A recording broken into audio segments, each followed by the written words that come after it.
Nagbigay ng panibagong excitement sa mga tagahanga si Vice Ganda matapos magbigay ng pahiwatig tungkol sa kanyang nalalapit na pagbabalik sa It's Showtime. Sa kanyang mga kamakailang posts, ramdam ng marami na hindi lang ito simpleng pagbabalik, kundi may kaakibat na mas malaking sorpresa na tiyak na ikatutuwa ng madlang people.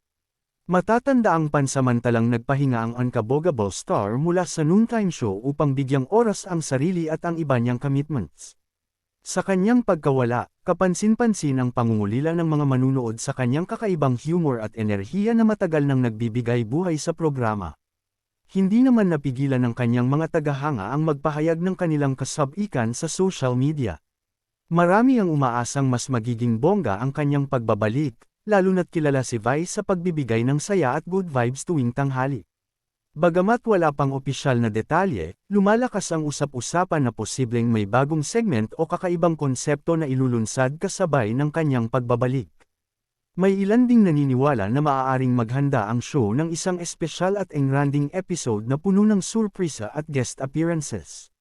Para sa marami, ang pagbabalik ni Vice ay higit pa sa simpleng reunion, isa itong mahalagang hakbang upang lalo pang pasiglahin ang programa. Sa patuloy na pagbabago sa mundo ng telebisyon, nananatili siyang isa sa mga personalidad na may kakayahang maghatid ng kakaibang aliw at mataas na entertainment value.